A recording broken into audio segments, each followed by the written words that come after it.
Hello friends, welcome to the exam hacker YouTube channel. दोस्तों, जैसा कि हम लोग यूपीपीसीएस 2021 के एक्सपेक्टेड क्वेश्चंस को डिस्कस कर रहे हैं और अभी तक हम लोगों ने 16th जो सेट है उसको डिस्कस कर चुके हैं। आज की इस वीडियो हम लोग 17th जो हमारी सेट है उसको हम लोग यहाँ पे डिस्कस करेंगे। तो चलो दोस्तों, आज का वीडियो स्टार्ट करते हैं। और आज का सबसे पहला प्रश्न है यहाँ पे, भारत और बांग्लादेश के बीच यात्री ट्रेन मिताली एक्सप्रेस का उद्घाटन किया गया है जो किस सिटी से जोड़ती है। ठीक है, तो रिसेंटली अभी हमारी प्रधानमंत्री मोदी जी जब बंगाल को गए हुए थे तो वहाँ पे मिताली जो एक्सप्रेस है उसको यहाँ पे इनॉग्रेट किया गया था। तो मिताली एक्सप्रेस हमारी ढाका से जो हमारी वेस्ट बंगाल की न्यू जलपाईगुड़ी है इसको हमारी जोड़ेगी। ठीक है, तो जलपाईगुड़ी, न्यू जलपाईगुड़ी और ढाका को ये हमारी कनेक्ट करती है मिताली एक्सप्रेस। तो यहाँ पे फैक्ट क्या है, मिताली एक एक्सप्रेस एक ट्रेन का नाम है जो कि यात्री ट्रेन है और हमारी बांग्लादेश और इंडिया को जोड़ती है। और स्पेसिफिक सिटी आप बात करोगे तो ढाका और न्यू जलपाईगुड़ी को जोड़ती है। ठीक है, तो इसका आंसर 1 का हमारा सी यहाँ पे हो जाएगा। आज का दूसरा प्रश्न यहाँ पे, निम्नलिखित में से किस स्थान को हाल ही में टीबी मुक्त घोषित किया गया है।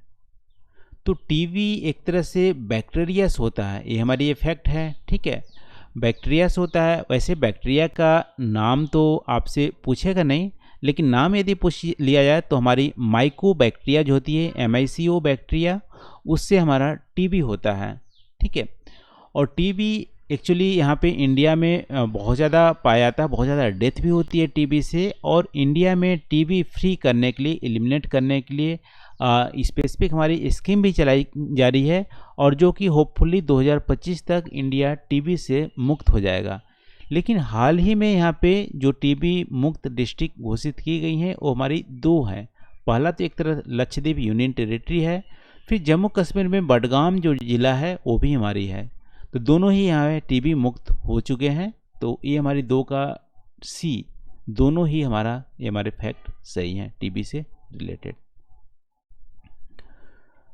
तीसरा आज का प्रश्न यहाँ पे, निम्नलिखित में से कौन सा कथन स्क्रैप किए गए वाहनों के खिलाफ मोटर वाहन कर के बारे में सही है। ठीक है, तो हमारे 2021 में ही मोटर व्हीकल स्क्रैप पॉलिसी लाई गई है जिसमें से व्हीकल टैक्स पे इंसेंटिव दी जाती है यदि आप किसी व्हीकल को आप इसमें आप स्क्रैप करते हो। तो यहाँ पे जो टैक्स जो हमारी बेनिफिट दी जाती है वो भी हमारी 2 टर्म्स हैं, यानी कि कॉमर्शियल व्हीकल के लिए अलग हैं और पर्सनल व्हीकल के लिए अलग हैं।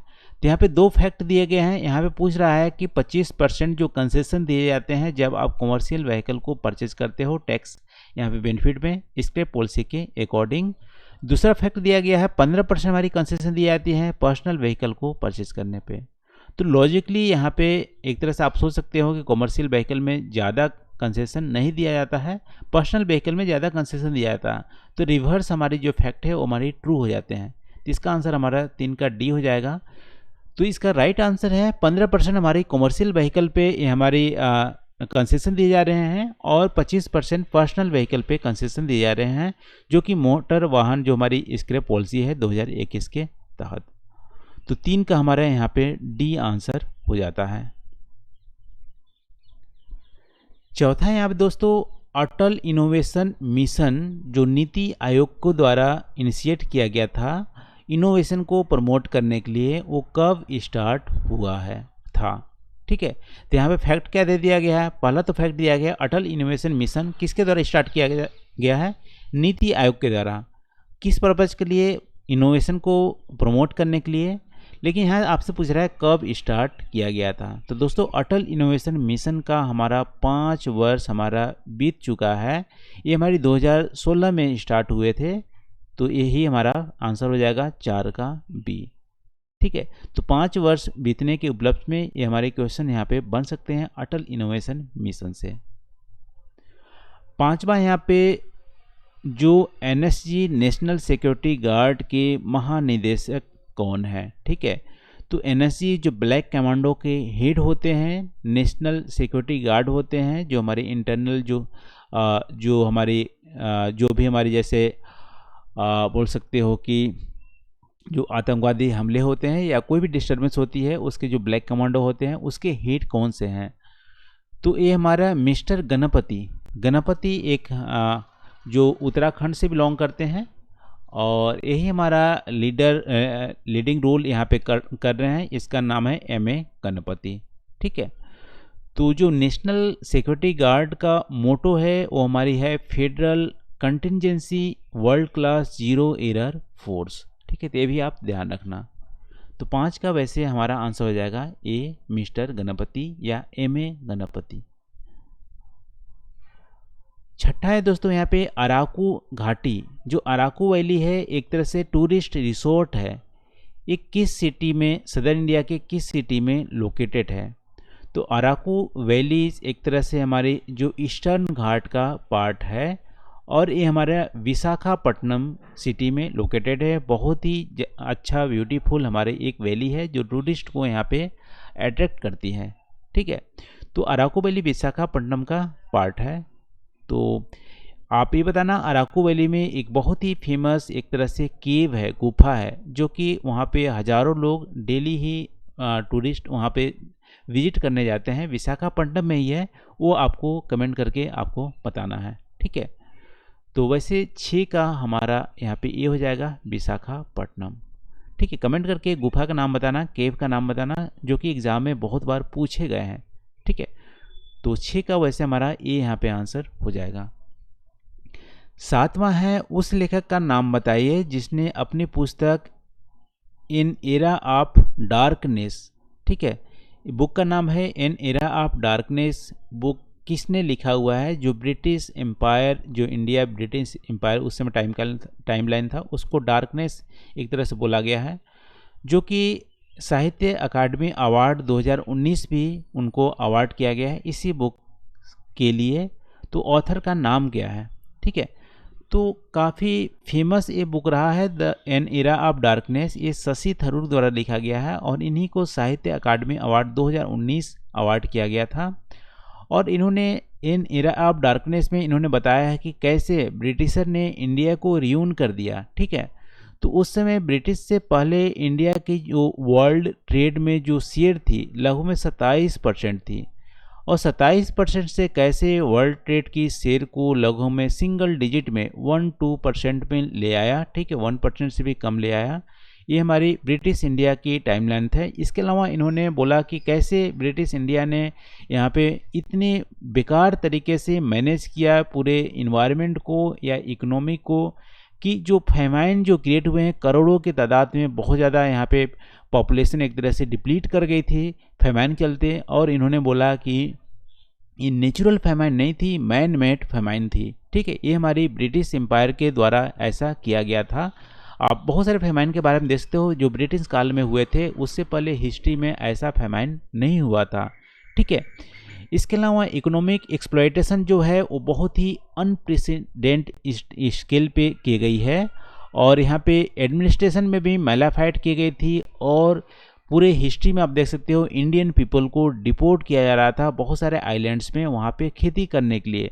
तो ऐसे बहुत सारे जो रेसिज्म, वार और एक तरह से एक्सप्लॉयटेशन, और यहाँ इसके अलावा आप बोल सकते हो कि जो डिस्क्रिमिनेशन या डिवाइड एंड रूल की जो पॉलिसी जो अपनाई गई थी वो ब्रिटिशर्स द्वारा अपनाई गई थी इंडिया में, और इसीलिए इस टाइमलाइन को ईरा ऑफ डार्कनेस बोला।